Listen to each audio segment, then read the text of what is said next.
Magandang umaga sa ating lahat. Nako, ilang oras na lang ay 2022 na.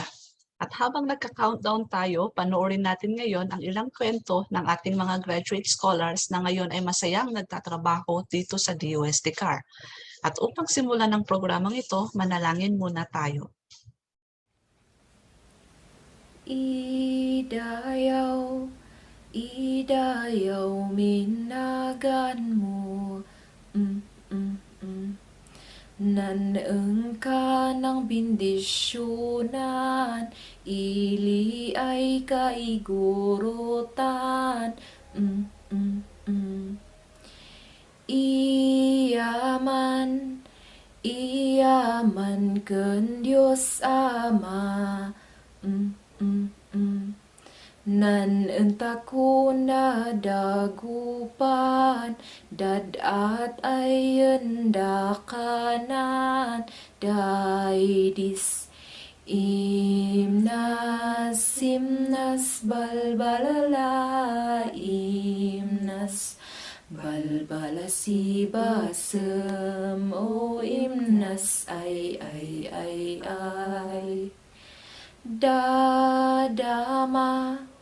Dadamanan layad mi, Sineng ka ng banbantayan, tumunggal sa ay anak mo, Diyos Ama, Diyos amay wadadaya, siyanan en miluwalu, Pigsalaing nan mawawada, kenda kami ay wadas na, daidis. Imnas balbalala, imnas balbala si basem, o imnas ay.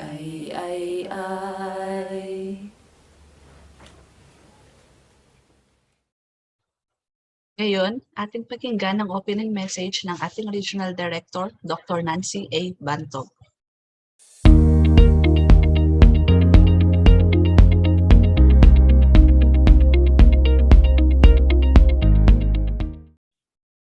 Pleasant morning to all of our viewers for today's DAD the DOST Scholar in the Cordillera Administrative Region. It is my pleasure to greet each one of you a blessed and prosperous New Year. 11 months have passed for calendar year 2021, and we still continue to share success stories on how DOST-SEI changed the lives of our graduate scholars. Today is the 12th episode since we launched this at the DOST Scholar in January. The Department of Science and Technology, Science Education Institute continues to increase the awareness on the importance of raising graduate scholars who are aligned in science, technology, engineering, and mathematics. Dr. Josette Biu, the director of DOST Science Education Institute, shared that education shapes a nation's future, and one way of encouraging the youth to pursue education is through scholarship programs.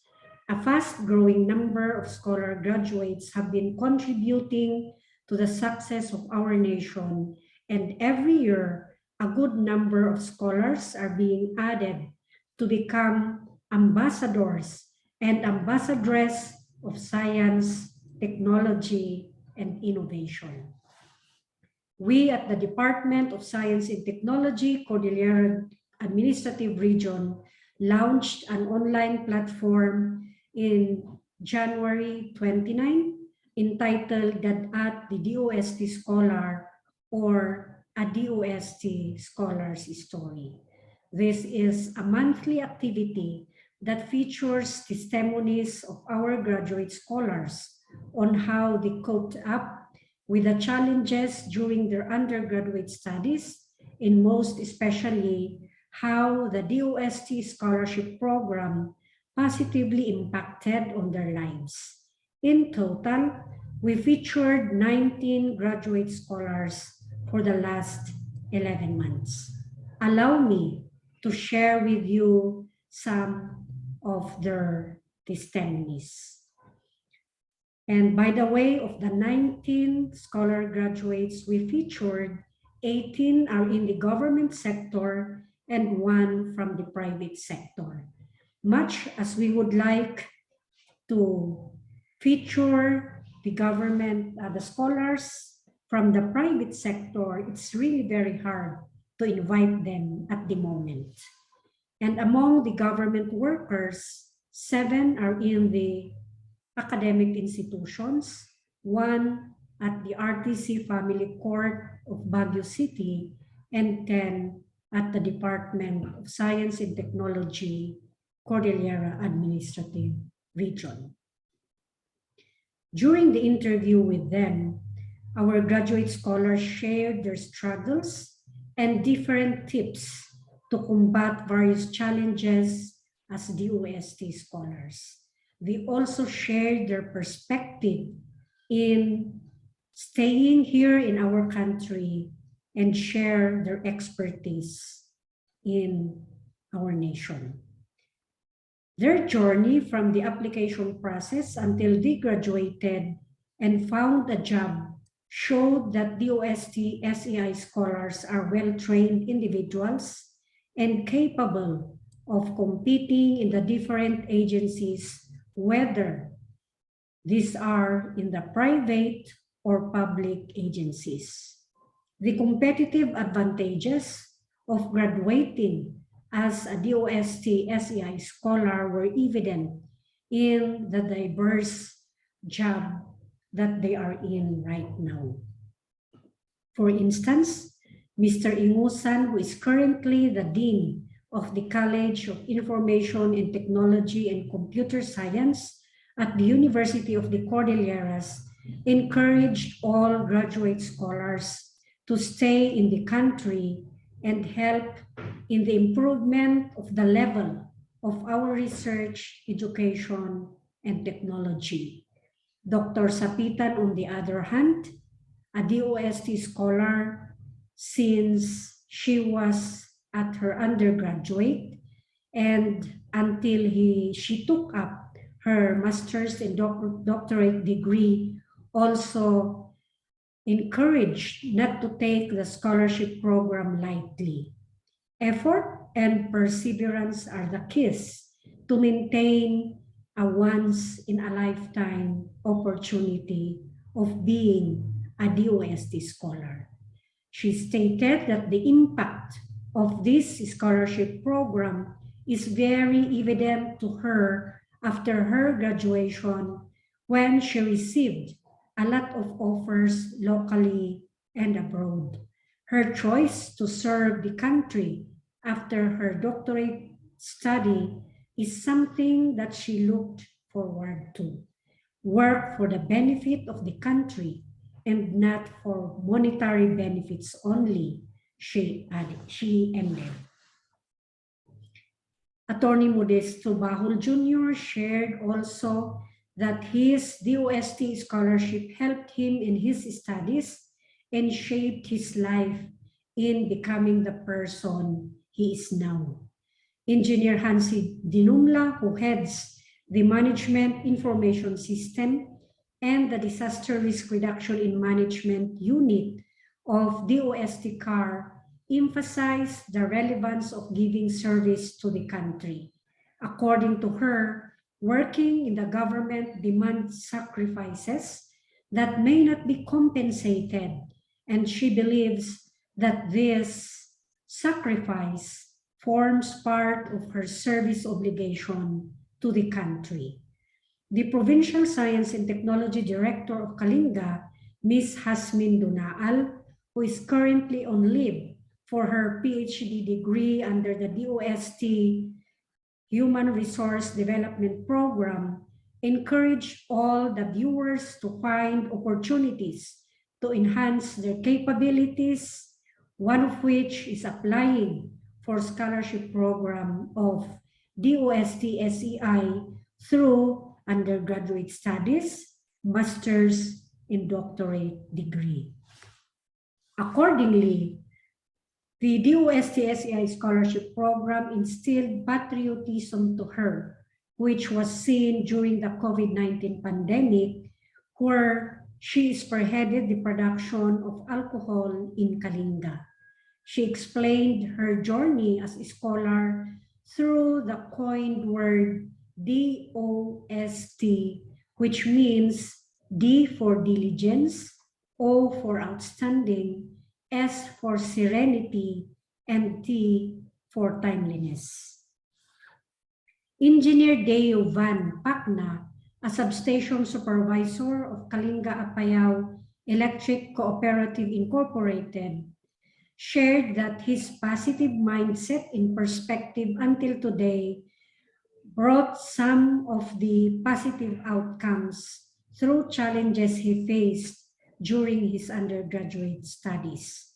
The DOST-SEI scholarship program taught him to view life positively. In this 12th episode, we will further witness how the DOST-SEI scholarship changed the lives of our DOST-SEI scholarship graduates, namely Ms. Aubrey Rose A. Gabriel, a chemist, Engineer RODEL B. INGA-AN, the technical manager of the DOST's Regional Metrology Laboratory, and Engineer AILEEN MYRNA MALANGEN, also our science research specialist at AUBREY Science and Technology Center. We hope that our viewers, including the students and those who are watching with us today, will be challenged to choose careers in science, technology, engineering, and mathematics. Be part of the science, technology, and innovation ecosystem for the communities, for our region, and our country as well. Thank you, and God bless us all. Again, Happy New Year to all of us.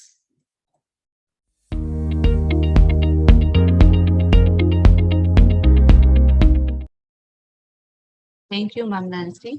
Para mas mainam nating maunawaan kung bakit natin ginagawa ang programang ito, tawagin natin ang Scholarship Coordinator at Senior Science Research Specialist, Ma'am Alicia A. Balacua.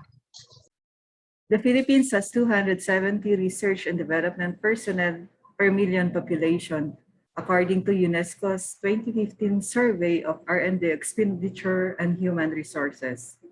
This is below UNESCO's standard of 380 research and development personnel per million population. In the Cordillera Administrative Region, we only have 467 R&D personnel. This is lower than the regional distribution of 13,107 R&D personnel in the country's capital region. Prior to the imposition of travel restrictions and quarantine protocols, the DOST-CAR advocated the agency's scholarship program in order to invite more students and possibly increase the R&D pool of human resources. Among the efforts to promote the scholarship program is the scholarship caravan conducted in all the provinces of the region where GDAs were prioritized. With the increasing reach of information technology in the country, the DOST-CAR has launched on January 29, 2021, at the DOST Scholar as part of its continuing information drive to invite the youth to be scholars for the nation. The term DADAT is a Kankanai term that refers to an indigenous knowledge system and practice where the elders in the Cordilleras pass stories through word of mouth and is traditionally done by chanting. Let us know more about the DOST Scholarship Program through our regional scholarship ambassadors for today's episode. Naimbag nga daw, kinyatayo amin. Thank you, Ma'am Alice. Sana nakuha natin ang ideya kung bakit natin ginagawa ang programang ito. Hindi na po natin patatagalin. Ating ipakilala ang mga panauhing pandangal sa araw na ito. For this special episode of the DOST Scholar, it is a great privilege to introduce our resource speakers since we will be featuring the Scholar graduates who are now permanent employees of the DOST-CAR. May this be an opportunity for the viewers to know more about the DOST Scholarship Program through the inspiring stories to be shared by our resource speakers. Our first resource speaker finished his degree of Bachelor of Science in Mechanical Engineering at St. Louis University in 2012. He was a consistent DOST-SEI scholar during his undergraduate studies. He is a licensed mechanical engineer and a Civil Service Commission professional passer. He is a science research specialist too, and currently the technical manager of the DOST-CAR Regional Meteorology Laboratory. Let us happily welcome Engineer RODEL B. INGA-AN.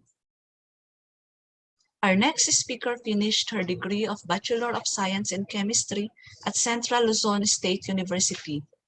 Taking on the college life challenges, she still maintains her RA 7687 DOST-SEI scholarship program consistently during her undergraduate level.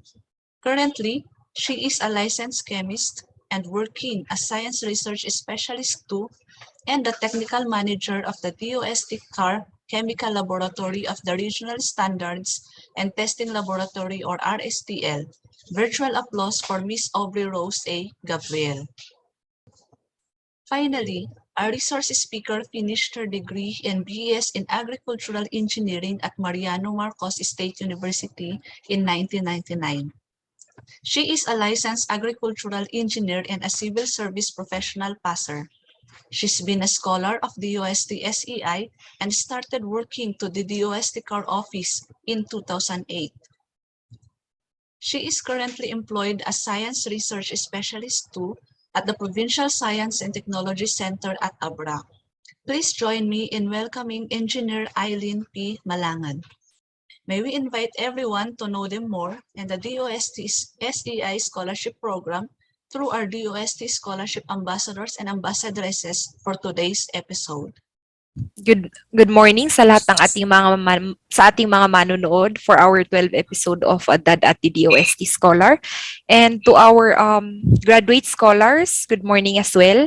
Before we would start our interview proper, baka may gusto po kayong batiin sa ating mga viewers. Sino po ang gustong unang bumate? Ako na, ma'am. So, good morning to everyone. We hope that you have a safe holidays. So, good morning again. Okay, so good morning DOST-CAR and good morning sa mga viewers ng DAD at the DOST Scholar. Magandang umaga din sa mga kasama natin dito. Alright, so again, good morning po sa lahat and I hope you have a safe holidays. Okay, so ang ating mga scholar graduate for today po ay mga permanent staff ng DOST-CAR. So atin pong pakinggan kung ano po yung kwento ng kanilang mga buhay simula po nung nag-start po sila sa pag-apply sa scholarship na ito. So ma'am, sir, baka gusto niyo pong ikwento ang karanasan ninyo nung kayo ay nag-a-apply sa scholarship and bakit po kayo nag-apply in the first place? So sino pang unang gustong sumagot? Sino pa po ang nakakaalala sa application process po ng scholarship natin na ito? Okay, ako na lang muna siguro. Okay po. Back then, our fourth year high school class advisor heard about the scholarship program of DOST over the local radio ad. So may mga paawag or advertisement ang DOST AUBREY noon. She encouraged us to apply and even told us to visit the office of DOST in Bangged. An opportunity na daw na we should grab and try. Like we were 7 from our school before na nag-apply. So yun, we're convinced by our teacher and we went to inquire then eventually applied.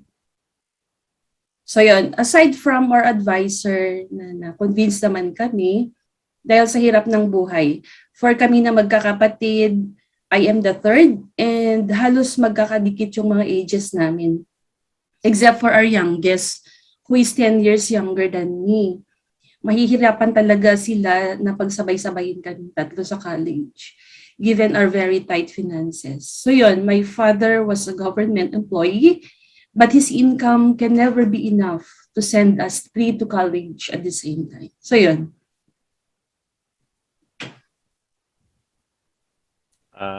Ako na next.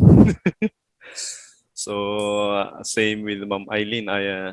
It was during our 4th year. So, if I remember correctly, that was third grading when our guidance counselor back then, Mrs. Agustan, told us that there was a scholarship program, a scholarship examination.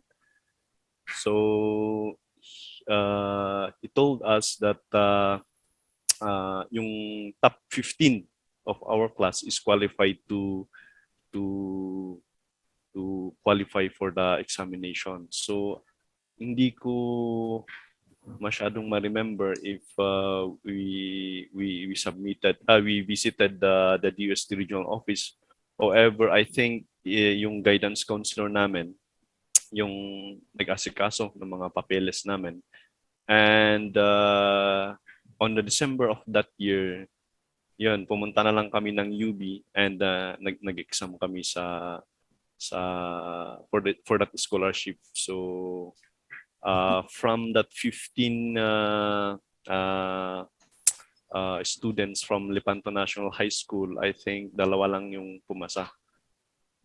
Isa na ako doon, syempre. Okay. Yan yung sa akin. Okay, sige. So ako naman, so I was in special science class nung high school sa 1 Ardiwag sa Nueva Ecija. And then, ang story ko naman, it was actually announced sa buong school, yung DOST Scholar, but then, ang ini-encourage lang talaga is the SSC class. Kasi ang sabi, di ba, parang before, top 5% lang. Tapos nung una kasi, ang sabi, 5% of the class. So, hindi naman ako top 5. So, sabi ko, ay, hindi na ako kasali dyan. Tapos, nag-re-announce na top 5% pala of the whole class. I mean, whole population ng high school. Eh, ang dami nun. Parang 3 SSC, tapos 18 sections yung regular class. So, pasok na pasok. And then, ayun, sabi ko naman, sige, try ko mag-apply. Kasi anyway, wala naman talaga kaming pera. So, kumbaga, college back then was really not sure kasi panganay ako, tapos madami rin kayong magkakapatid, 4 kami. And then, I tried, tapos, as in, wala talagang hopes talaga na pumasa. Basta I reviewed yung binigay na reviewer, tapos, ayun, luckily, nagulat ako actually, kasi nag-text na pumasa. Tapos, naiyak talaga ako kasi parang, after ko makita talaga yung text message, ay, sure na makakapag-aral na ako. So, that was my story. So yes, very inspiring pala po talaga ang stories kung paano nalaman ng ating mga graduate scholars ang scholarship na ito. And for the information po of everybody, yung mga guest po natin na scholars for today, they took an examination before then. For our scholarship for the past 2 years kasi is walang examination. Pero accordingly, the examination of DOST-SEI is one of the hardest daw. So yun. And aside from the examination, not all courses yung pwedeng i-cater ng SEI. We have what we call priority courses. And I do believe also yung mga graduate scholars natin ngayon, meron din sila mga struggles in choosing yung mga courses na tinake nila. So I just want to know kung meron po bang nag-motivate sa inyo to take up yung mga kinuhan yung courses during your undergraduate study, given the fact na limited lang yung mga priority courses natin with SEI? Initially, I was interested actually in political science because I thought that I was good in memorization, especially, di ba, may mga araling panlipunan tayo, and also science. I think I was good in memorizing the names, especially history, the places, and also in science there was like for example, there was a challenge during our third year actually. Our teacher, Mr. Arnold Rufino, told us that if you can memorize the periodic table of elements, you will be exempted for the for the third grading examination. So yun, I took the challenge, and di ba yung table of elements, we have the name, the symbol, the atomic number and atomic weight, tama? And siguro 3 out of that 4 contents of an element, yun pinamemorize sa amin. Then yun, exempted ako for that. Not exempted, but the highest grade that you will be getting for that examination is the highest score of your classmate in that examination. So that motivated me to be interested in political science. However, days after the graduation, dumating yung examination result. It was announced that I passed the examination. Back then, I did not know the contents of that scholarship. So I was really struggling to decide whether I will took the 50% scholarship discount of the University of Cordilleras or this scholarship. So I took pieces of advice from my father, and he told me na sa DOST scholarship. And then yun doon nagsimula yung pagpili ko on the course for the industrial engineering at first.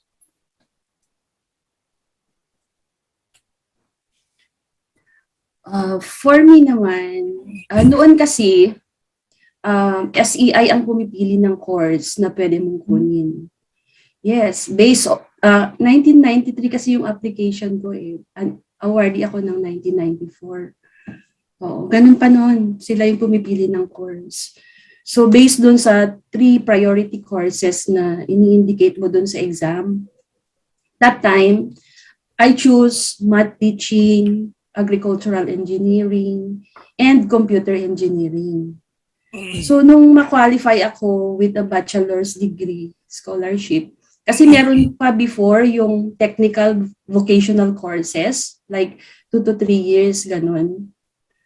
So yung na-award sa akin is 2 courses. So 2 yung pinagpilian ko. BS Agricultural Engineering and Math Teaching. Pinili ko yung BS Ag-Eng basically because my grandparents in Ilocos Norte were farmers. Sobrang na-enjoy ko itong buhay doon. Life ng farmer, ganun. So, napakasimple yet napakasaya.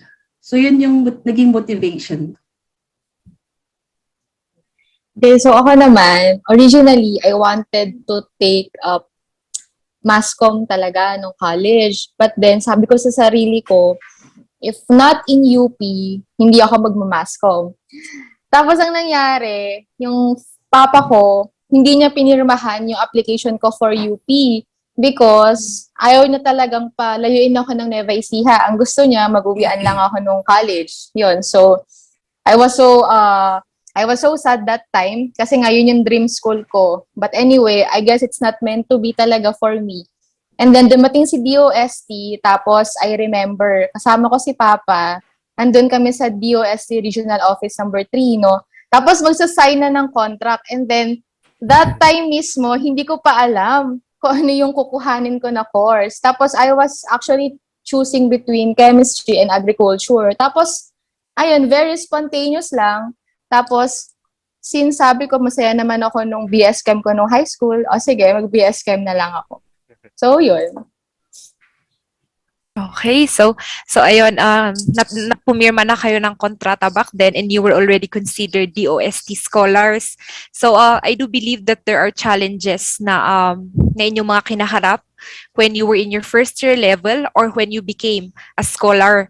So pwede nyo bang isalaysay sa amin yung mga greatest challenge na na-face nyo bilang isang scholar nung kayo ay nasa kolehiyo?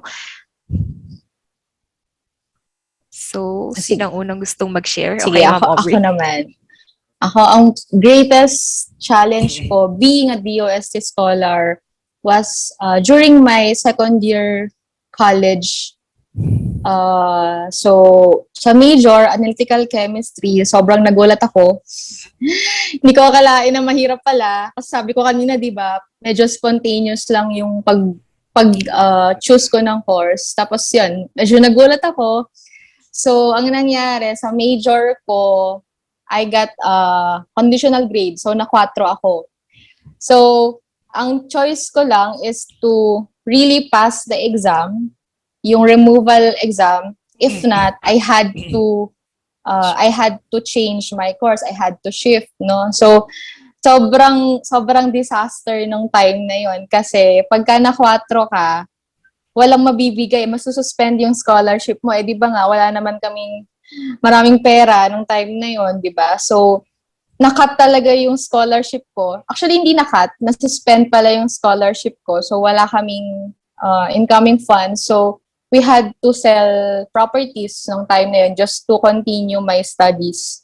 So, that was the greatest challenge talaga for me.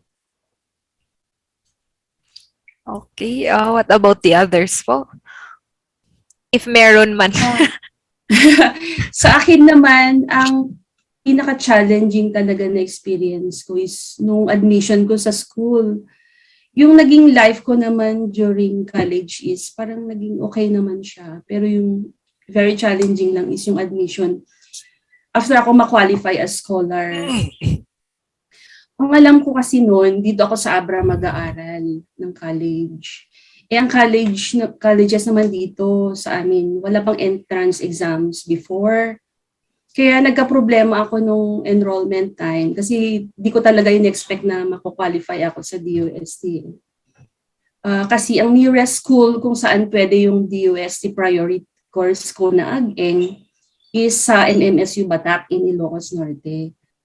So, yun, wala akong exam. Tapos na yung exam nila noon. Luckily, meron kaming relative sa Batak na nag-work doon. At tinulungan niya ako na makapag-entrance exam doon sa school. Tapos, na kasi yung, yung entrance exam that time. And fortunately, pinayagan naman nila ako na mag-exam right on that day na pumunta kami sa school. Then, awa ni God, nakapasa naman ako. Pero I don't see this naman na negative dun sa part ng school admin. Not because ako yung nag-benefit dito. May mga times lang na kailangan natin timbangin ang mga bagay-bagay to come up with a good decision. Of course, they have guidelines, may protocol sila. Pero siguro ang nakita nila is yung very rare opportunity na pwedeng maging useless if they did not give me the chance. Diba? Very lean lang yung mga nako-qualify dito sa DOST ever since.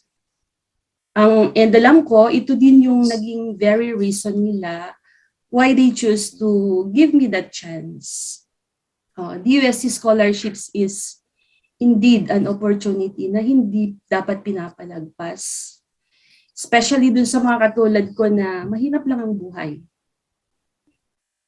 So, ganun. So, it's always nice naman to establish networks, connections, kasi mas magiging madali ang lahat. However, we should also think the same way, lalo sa mga taong nangangailangan ng pangunawa din natin, like returning the favor you got, not exactly the same dun sa favor na nakuha mo, but returning yung pagtulong din sa kapwa, when you are in the position to do so?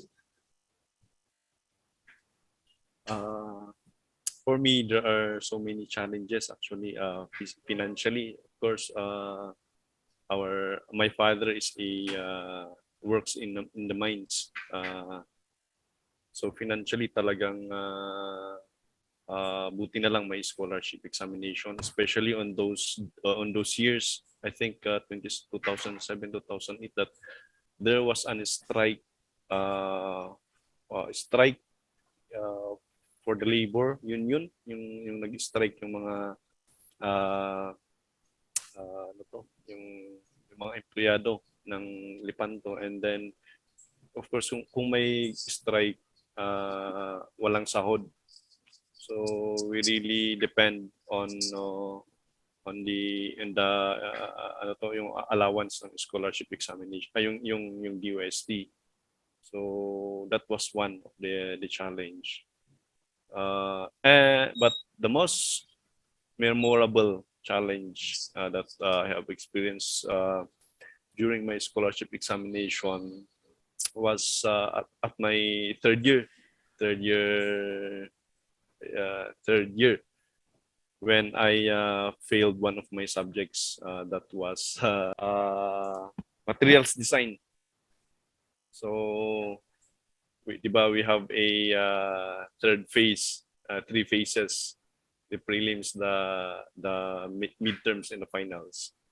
My mistake was that I rely on my finals to pass me for that particular subject. But when I got my grade, I failed. I failed. So on that day, I told my parents that I failed that subject, and it was a memorable one because I was reminded of my responsibility as a student to my parents, and I was also reminded that I am a scholar and I have a responsibility for the DOST. So when I told my parents about it, sabi ng father ko na it's okay, it's a part of being a student. But then I felt the guilt kasi I have given I have given the 3 terms to pass that. However, parang hindi ko ginawa yung best ko on that first and second, and then I rely on the third. So syempre umiyak ako, and from that moment I didn't commit the same mistake. So maganda. Yun yung memorable sa akin. Okay, so ayun, it's very true na pag wala talaga tayong hinanap na challenges, hindi tayo matututo. And hearing also the struggles of our graduate scholars, I hope ma-inspire natin yung mga ongoing scholars who are facing the same problems. So aside sa mga challenges na inyong mga nakaharap, I do believe you also have most memorable happy moments bilang isang scholar. Sa mga past nating mga graduate scholars, one of their memorable moments daw is when they receive their stipend. So pakinggan naman natin ang most happy moments ng ating mga graduate scholars for this episode. So who would want to share first? Most happiest moment? Oh, Ma'am Aileen, baka gusto mong ikaw muna, Ma'am. Pareho lang din naman yung happiest moment with the other scholars, no? Kasi before, hindi talaga naiiwasan yung delay dun sa release ng stipends, ganyan.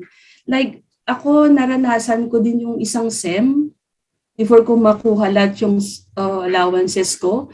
And that's a lot of money. Though that time, ang stipends namin is 1.5 a month pa lang. Pero yung 1.5 before, iba naman yung katumbas nung sa ngayon, no?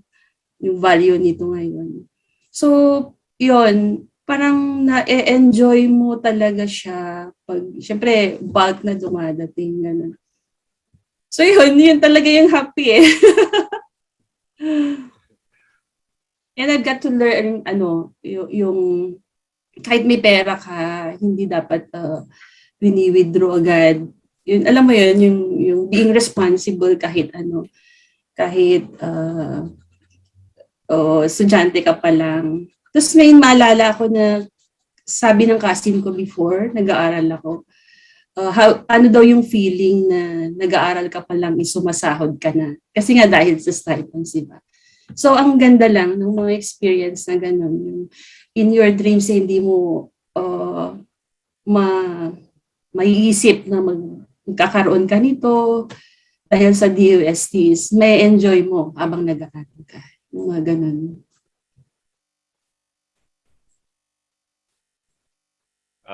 For me, the happiest moment of being a scholar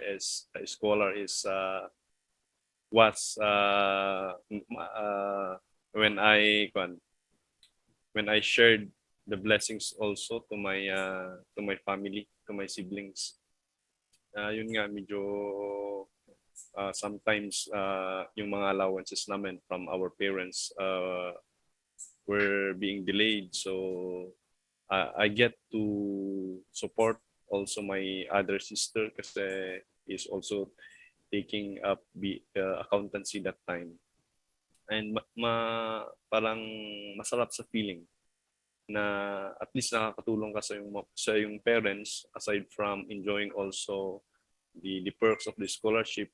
Like for example, parang sa akin, sa scholarship ko naranasan na magkaroon ng 1 terabyte hard drive. So yun yung mga benefits, but yun yung makapagbigay ka ng support sa yung mga kapatid o sa mga pangangailangan nila is truly enough a blessing also from others. So ako same with Engineer Rodel. So I had to contribute then a part of my allowance with my other sisters kasi sabay-sabay din kami nag-aaral. And then ang isa pa sa pinaka masaya ding part of being a DOST scholar is kapag ka-enrollment, para kang VIP kasi you have special lanes, di ba? So kami, ang haba-haba ng pila sa Office of Admission, tapos ikaw, para kang pumapaypay na ganyan because VIP ka. Dito yung mga scholars, tapos ang bilis-bilis namin mag-enroll, well, in fact, wala namang kaming daladalang pera. So, yun yung best, one of the best experiences of being a DOST scholar. So those are just some benefits na nakukuha ng isang scholar. For this, sa mga scholar natin ngayon, mas madami pa actually mga benefits unlike sa mga time ng ating mga graduate scholars. Nakalagay po sa ating mga kontrata na pinirmahan before, yung tinatawag nating service obligation. So in exchange sa mga benefits na natatanggap nyo noon bilang isang scholar, ay obligado po tayong magbigay or obligado po ang ating mga graduate scholar na magbigay ng serbisyo para sa ating bayan. Maari po ba ninyong ikwento ang naging karanasan ninyo while rendering your service obligation? Or yung mga graduate scholar po ba natin ngayon is tapos na po ba yung service obligation ninyo po? Nakapag-process na po ba ng final clearance? How is it? Ako, I was able to process my final clearance already. Parang that was 2019 pa. Okay, so my experience with DOST, kasi I also work with DOST, di ba? So, very, kumbaga, very fulfilling because you get to render your service with the same agency that helped you get through college. So, kumbaga, mahirap man yung trabaho, at the end of the day, you're really thankful and iba yung fulfillment iba yung joy mo sa sarili because you know that you get to help other people. Ayun.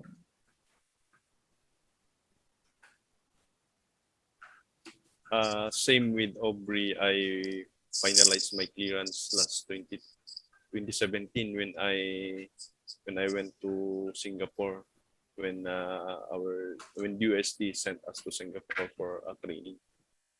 So for the obligation, for that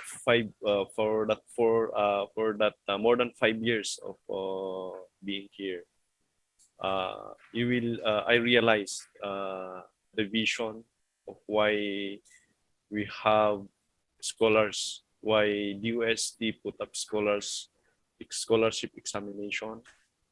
So dun mo ma-realize na there is lacking element in our country wherein the scholarship program aims to fill that gap, especially on science, innovation, invention. So talaga, yung mga scholarship natin, we have the responsibility to fulfill that gap. Our future lies in your hands, especially on our industry to become better. So,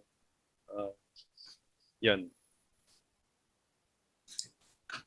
For me naman, hindi pa ako nakakapag-apply ng final clearance. Siguro dahil ever since maliit ako, wala naman akong plano to go abroad for work. Yun yung laging sinasabi ko sa family ko. Kasi coward ako eh. Oo, gusto ko dito lang. Pero dahil nga sa scholarships ko, nakapag-aral pa ako ng Ilocos Norte. Though yung mother ko taga Ilocos Norte kasi, kaya parang mas madali na lang sa akin na mag-adjust. Kasi second home ko din naman yung Ilocos Norte. Yun sinasabi nila, Engineer Rodel and Miss Aubrey, talagang binigyan kami ng privilege na hindi lang scholars, nakapagtrabaho din kami dito sa DOST. No? So like yung first assignment ko before, sa scholarships din sa regional office. So parang overwhelming lang na parang ibabalik mo yung kabaitan ng DOST through service, and luckily naging tuloy-tuloy naman, fortunate enough, naging tuloy-tuloy naman yung yung work natin, and more than 10 years na rin ako sa DOST. So like sana if ako yung masusunod, mag-retire ako from DOST sa DOST. So though siguro ito na yung iaasikaso ko. Hindi kasi ako nakapag-apply pa ng clearance. So I believe mako-qualify naman ako to get that clearance na. Kasi 10 years naman ako in DOST. It feels Yes po, really Ma'am good Aileen. talaga. Over po ata yun sa service obligation na kailangan.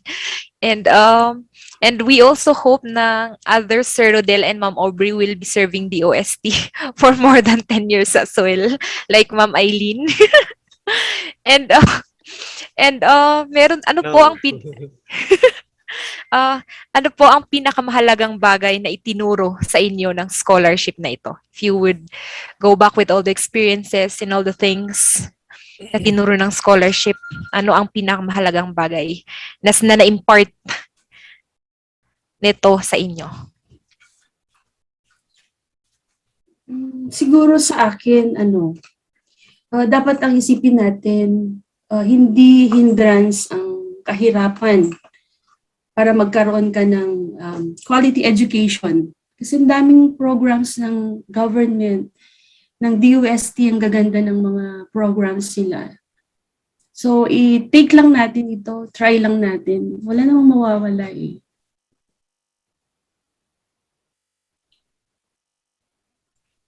And yes po, for DOST din, hindi lang siya undergraduate program. We have also masters and doctorate. So I think that's one of the advantage po of this scholarship. So what about po Ma'am Aubrey? Ano ang mahalagang bagay po na itinuro sa inyo ng scholarship na ito?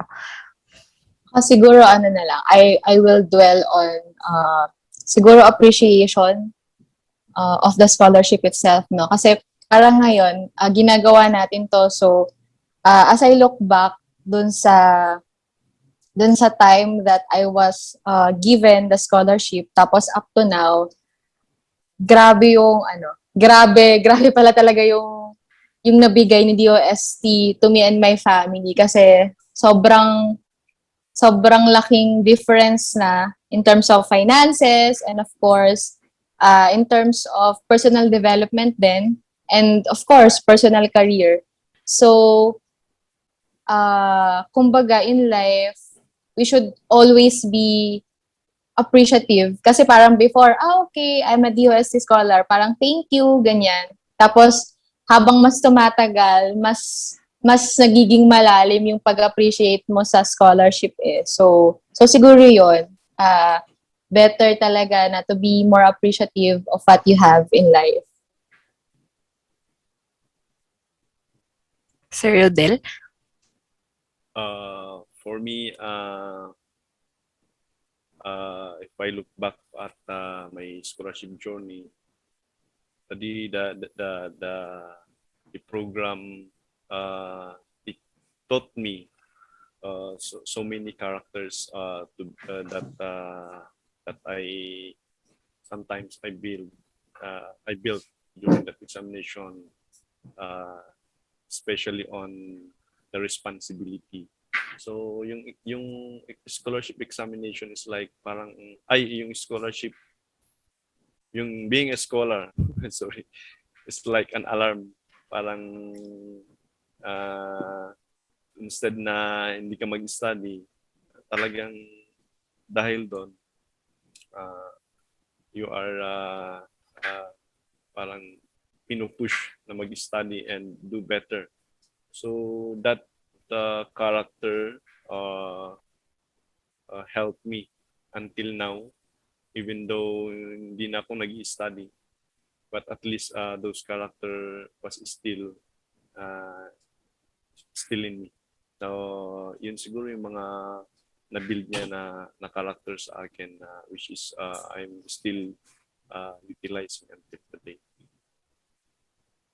Okay, so marami talagang naidudulot ang scholarship program na ito.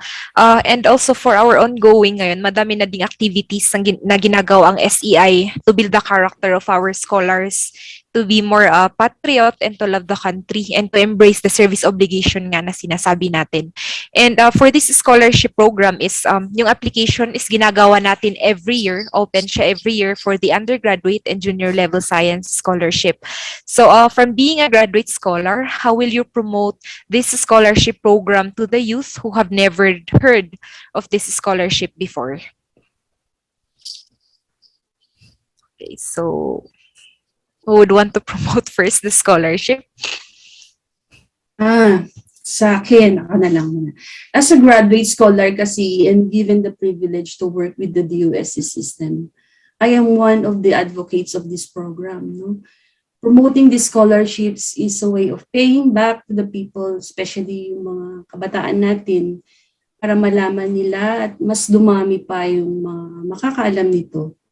And as part of the team of DOST ABRA, we got the chance to do all these promotion activities through our various activities in the province, such as yung agency council meetings, trainings, community dialogues, mga caravans, ganyan. Local radio interview guesting.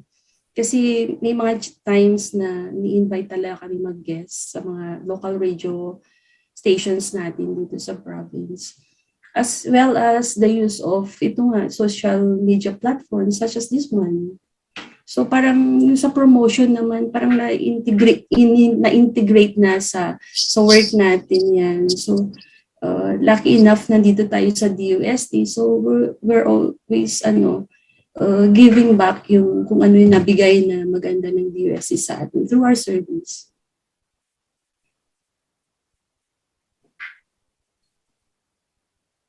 Ako, sige. So, I've always been a fan of DOST scholarship. So, like what Ma'am Aileen said kanina, actually parang integrated na siya sa work natin as DOST-CAR employees. So, aside from mentioning it sa mga radio programs, consistent din yung sharing ng mga posts regarding scholarships sa social media sites, especially sa Facebook.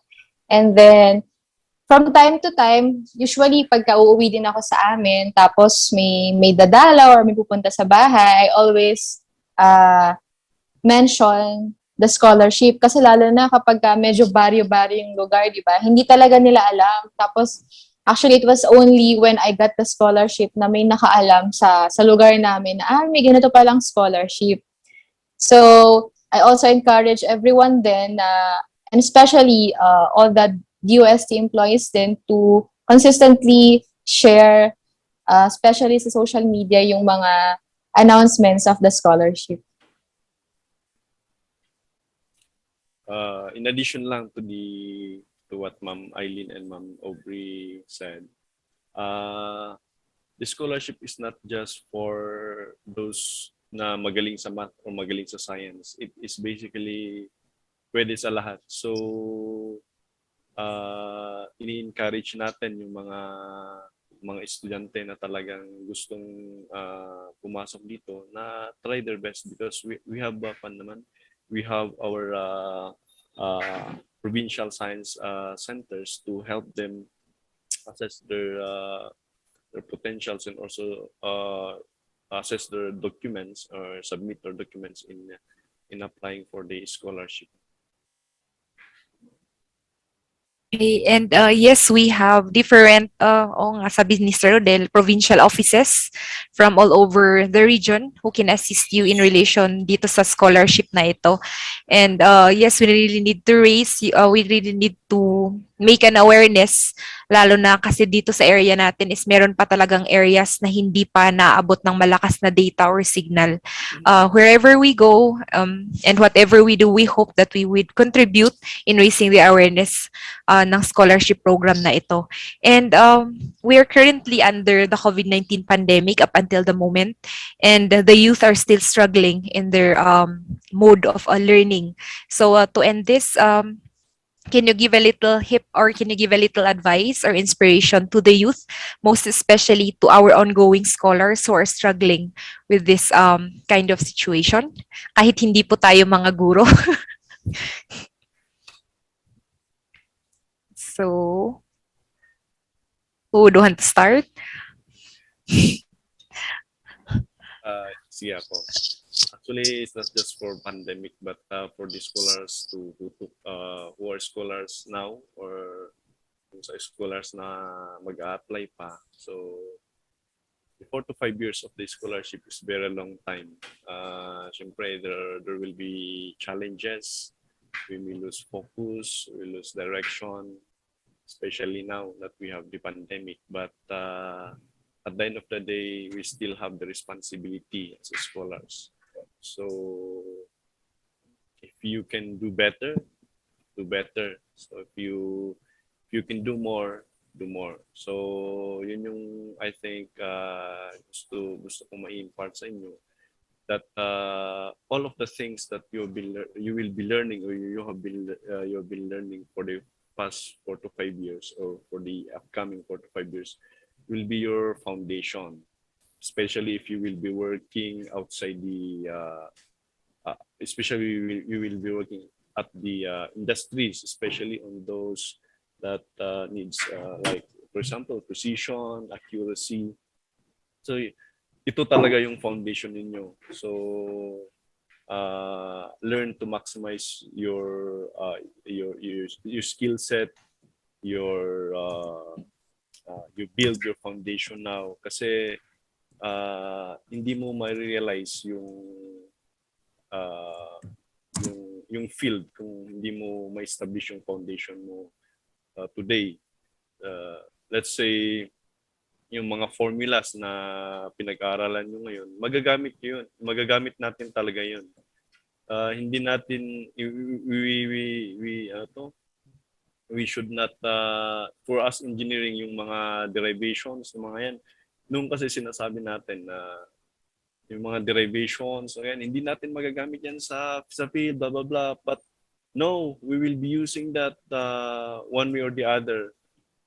Kasi like for example sa amin dito sa metrology, if I did not pay attention on integral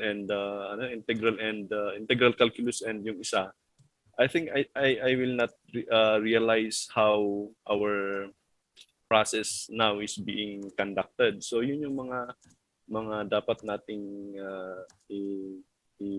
parang i-move sa ating mga mentality, na yung mga formulas, mga ganyan na pinag-aaral natin is hindi natin magagamit. So if I may set an example, like one of our inventors, Engineer Diponio, who showed me one of his invention on turbines, on hydroelectric energy. So that is basically the product of fluid mechanics, fluid dynamics. So pag hindi mo napag-aralan yun or nag-rely ka lang sa sure pass na mentality mo sa this college years, hindi mo talaga ma-appreciate kung paano na-compute yung head, paano na-compute yung volumetric rate.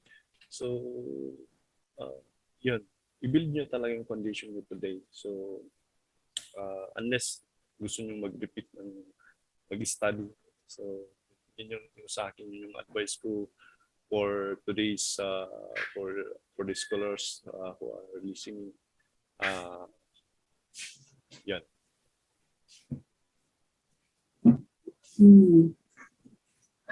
So sa akin naman, this pandemic has indeed affected each one of us financially, socially, spiritually. Kaya to all our students out there, do not miss this opportunity. The DOST Scholarship Program. Don't worry, DOST strictly adheres naman to health protocols and found measures such that your health and safety will not be sacrificed or compromised during your application. Up to examination nga, di ba? Hindi na tayo nagpa-exam last year.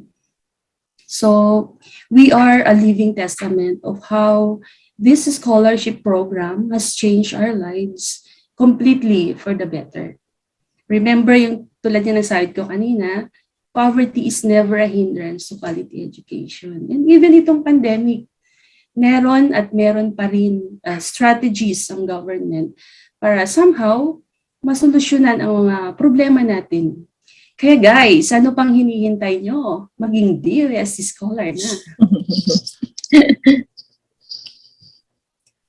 Okay, sige. So, to all the ongoing and nagbabalak na maging DOST Scholar, so, alam ko mahirap, considering ang hirap mag-aral, and of course, all the pressure going on right now. And lalo pa ngayon pandemic, I cannot imagine kung gaanong mas mahirap pa ngayon, no? But then again, always remember na kapag mas mahirap yung pinagdaanan mo, yung journey mo ngayon, mas fruitful yung magiging destination mo. And all of the hardships, all of the difficulties, embrace nyo lang lahat. Kumbaga, ramdamin nyo kung gaano kahirap yung journey ninyo. And I guarantee you, after all of it, it will be so worth it.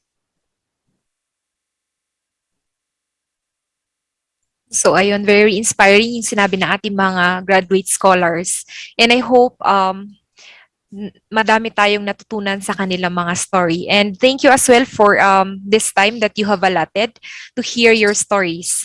And bilang pasasalamat sa mga karunungan at mga aral na ibinigay ninyo sa amin, hayaan niyo po kaming handugan kayo ng pagkilala sa mga naiambag po ninyo, hindi lamang sa DOST, kundi sa ating bansa. And let me read this one po, yung Certificate of Appreciation din po. I will be sharing my screen. Republic of the Philippines, Department of Science and Technology, Cordillera Administrative Region, awards this Certificate of Appreciation to Engineer RODEL INGA-AN, Engineer AILEEN Malangen, and Miss AUBREY GABRIEL, in grateful acknowledgement of their invaluable inspiration, dedication to public service, and commitment as DOST Scholar, given this 31st day of December 2021 during the DADAT DOST Scholar, a DOST Scholar story held at DOST-CAR Regional Office, signed by our Regional Director, Nancy A. Bantog. So, that would be it po. Thank you so much po ulit sa inyong mga time. And we will be giving po a simple token and your certificate po next year. Thank you so much. Thank you you. po. Thank you. Thank you, Ma'am Eileen, for your time kahit na naka-leave. Thank you. It's always Okay my na po. pleasure. Bye po. Happy New Year, everyone. Happy New Yes, Year! Happy New Year! Thank you po, ma'am. Again, maraming salamat po sa ating mga graduate scholars. Sana na-inspire ang ating mga viewers sa inyong mga kwento. At upang formal na tapusin ang programang ito, tawagin po natin si Dr. Pipita S. Pikpikan, Assistant Regional Director for Technical Services. To all our resource speakers for today, Engineer RODEL INGA-AN, Engineer AILEEN MYRNA MALANGEN, and Miss AUBREY Rose GABRIEL, DOST-CAR family, led by our Regional Director, Dr. Nancy A. Bantog, and the Provincial Science and Technology Directors. DOST-CAR Scholarship Coordinator, Miss Alice Balacua, with the Scholarship Unit staff who are facilitating this activity. DOST Scholars and Coordinators, all the listeners and viewers, a pleasant day to everyone. In behalf of the DOST-CAR, we thank everyone for participating in this series of the DOST Scholar. It is the year-end episode of the DOST Scholar for calendar year 2021, and we had 3 resource speakers who were DOST Scholar graduates and are currently employed at DOST-CAR. We congratulate and highly appreciate the participation and sharing of our colleagues at DOST-CAR who are successful DOST Scholar graduates. May you continue your successful path and continue to be exemplary models and inspiration to the current and future DOST Scholars. Your experiences, achievements, and how you manage and address your challenges as DOST Scholars and now DOST staff inspire the listeners and viewers. To the listeners and viewers, you have heard from the 3 resource speakers about their inspiring stories, how they overcome the challenges as DOST Scholars, and their success in their career. To the potential scholars, we hope you are encouraged to aspire as DOST Scholars and become one of the future researchers, engineers, or scientists. As such, you will soon be part of the increasing science and technology human resources for the development of the region and the country as well. We look forward to more testimonies of challenges and success from other DOST Scholar graduates in the next series of the DOST Scholar. Thank you all and looking forward to a prosperous and happy new year. Thank you, Ma'am Pita. Sa ating mga viewers, huwag po natin kalimutan na sagutan ng evaluation form na nakapost sa ating comment box. Shoutout din po sa ating mga DOST-SEI graduate scholars. Pakisagutan po itong tracer form na nakapost sa comment box. Ang tracer study po na ito ay para matrack ang ating mga scholar graduates at ma-assess kung gaano ka-epektibo ang mga scholarships na ini-implement ng DOST-SEI. Lastly, iniimbitahan po namin ang lahat ng DOST-SEI scholars na maging bahagi sa challenge na ito. Mag-post lamang po kayo ng inyong video na nagsasabi kung bakit great ang scholarship na ito at i-post sa inyong social media accounts publicly using the hashtag Tell the Philippines DOST-SEI Scholarship is great. Layunin nito na ipaalam sa buong mundo na may scholarship programs para sa mga may gustong magpurso ng SNT scholarship programs. Again, maraming salamat sa pagtutok sa programang ito. Happy New Year sa ating lahat.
pues, the clear path is never the right one.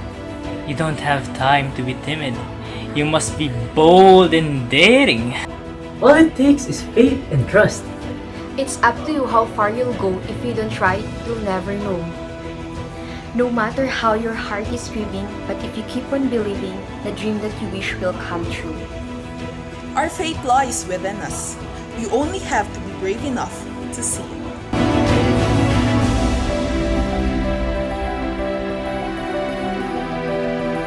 Don't push through what your family and friends had set for you. As long as your heart desires knowledge and wisdom for both science and technology, DOST is the key to all of your difficulty. Regardless of social status, with the right direction and as long as you are passionate for science, DOST is willing to support you for the betterment of this country, for your future, and ours too. Just like how Peter Pan always encouraged Wendy to believe, I encourage everyone to do the same. I do not need pixie dust to fly, but with determination and power of the mind, I will defeat all the captain hooks in my college life. And DOST makes this possible. In the land of islands in the time of COVID, the destiny of a great nation lies on the shoulders of a young girl. Her name, DOST Scholar. With a wand of pen and the spells of paper, she is ready to take over the future. In a world of fantasies and princesses waiting for princes to make their dreams come true, be a Cinderella and work hard for your future. The DOST Scholarship is not just for the stipend but for the passion to strive and establish the future through science and technology. It sparks the imagination of young and brilliant minds. It only takes a brave heart to live today as a Patriot Scholar for the nation outside your comfort zone and chase tomorrow to promote science and technology in the country.